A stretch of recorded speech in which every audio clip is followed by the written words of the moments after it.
Selamat berjumpa kembali dalam layanan audio Sahabat Seperjalanan. Hari ini adalah Kamis 24 September 2020. Tema daripada renungan pagi ini yaitu manfaat dari masalah. Manfaat dari masalah. Firman Tuhan terambil dalam 2 Korintus pasal 4 ayat 8 sampai dengan ke-9. Demikian bunyi firman Tuhan. Dalam segala hal kami ditindas namun tidak terjepit. Kami habis akal namun tidak putus asa. Kami dianiaya namun tidak ditinggalkan sendirian. Kami dihempaskan namun tidak binasa. Mari kita berdoa. Bapa yang di dalam sorga, kami berdoa ya Tuhan agar kami terus memiliki sikap bijaksana di dalam menghadapi masalah. Selama ini kami berpikir bahwa masalah adalah masalah. Masalah adalah sumber yang menyusahkan. Masalah adalah sesuatu yang merugikan. Namun jikalau kami belajar dari kebenaran firman Allah, kami bisa melihat bahwa masalah adalah sesungguhnya tangga untuk menuju kepada kesuksesan. Berbicaralah Tuhan, di dalam nama Tuhan Yesus kami berdoa. Amin. Sahabat seperjalanan yang dikasihi Tuhan, kalau kita bikin sebuah kuesioner dan pertanyaan, apakah masalah itu tidak baik? Saya rasa semua akan menjawab serempak dan seragam bahwa masalah itu tidak baik. Lalu, mengapa Tuhan izinkan masalah? Semua hal yang membuat kita itu maju dan sukses, kita boleh belajar. Itu semua melewati yang namanya itu tangga masalah. Sewaktu kita mensekolahkan anak-anak kita ke sekolah, dari mulai TK, playgroup, kemudian sekolah dasar, dan selanjutnya, maka kita sedang memasukkan anak-anak kita kepada masalah.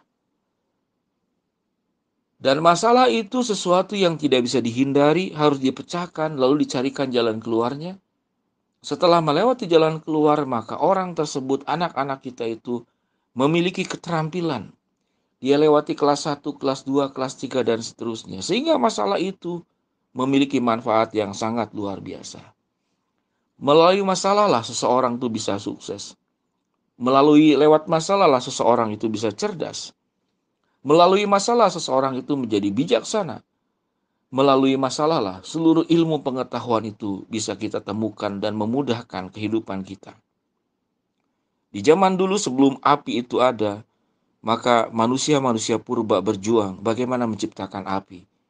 Kita belajar mungkin dengan menggesek-gesekkan sesuatu secara terus-menerus dengan cepat dan dalam waktu lama, maka timbullah pemanasan dan timbullah api.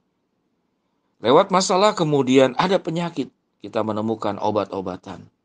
Kita menemukan vaksin yang menyembuhkan berbagai macam penyakit. Karena ada masalah lah, bencana, ada kesulitan, ada jurang, ada lembah. Lalu orang menciptakan jalan, menciptakan jembatan. Karena masalah lah jarak yang begitu jauh.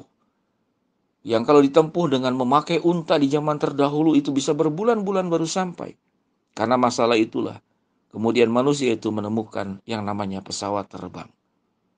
Bahkan sesuatu yang tidak mungkin di zaman terdahulu, bahwa kita bisa pergi ke bulan, manusia sampai ke bulan. Artinya apa? Artinya masalah itu adalah tangga untuk mencapai sebuah kesuksesan. Cara kita melihat masalah, itu yang akan membedakan sesungguhnya siapa kita. Rasul Paulus di dalam melayani Tuhan diperhadapkan kepada berbagai macam masalah. Namun dia memang memilih hidup memenuhi panggilan sebagai seorang hamba Tuhan untuk mengabarkan Injil kemana-mana. Tidak mudah, perjalanannya berat. Di Alkitab dikatakan ditindas, namun tidak terjepit. Habis akal, namun tidak putus asa. Dianiaya, namun tidak ditinggalkan sendirian. Dihempaskan, namun tidak binasa. Kita memang bukan orang-orang yang menantang masalah. Kita juga bukan pribadi yang selalu kuat menghadapi masalah. Namun kalau kita meyakini bahwa Tuhan menyertai kita, Tuhan menolong kita, Tuhan ada di samping kita, maka masalah itu kita bisa lewati. Dan dari cerita yang sudah disampaikan sebelumnya, bahwa masalah itu bukanlah menyusahkan. Ada kesusahan terjadi dalam proses untuk mencapai sebuah pencapaian. Dan itu sesuatu yang sangat wajar. Tidak ada sesuatu yang didapatkan itu tanpa sebuah perjuangan. Memang Allah mengizinkan setiap manusia hidup itu tidak serta-merta membuka tangan, membuka mulut, mendapat makanan, membuka tangan, lalu mendapat sesuatu yang kita harapkan. Memang Tuhan merancangkan kita untuk berproses dengan masalah untuk mencapai sebuah kemajuan tertentu. Maka yang diperlukan adalah sikap optimis dan bukan sikap pesimis. Mengapa kita harus memiliki sikap yang optimis? Mari kita belajar, saudara-saudara, bahwa kita terlahir ke dalam dunia ini. Kita sudah terlahir sebagai juara. Mengapa demikian? Karena setiap kita terlahir, kita adalah pribadi yang sudah mengalahkan pesaing hidup kita, yaitu 199.999. Kalau menurut biologi bahwa pembuahan itu terjadi dari 200 sperma yang dikeluarkan dari lelaki dan hanya satu yang menuju kepada sel telur. Kalau 200.000 berarti apa? Berarti kita sudah terlahir sebagai juara. Waktu lahir aja kita sudah juara melawan pesaing kita. 199.999.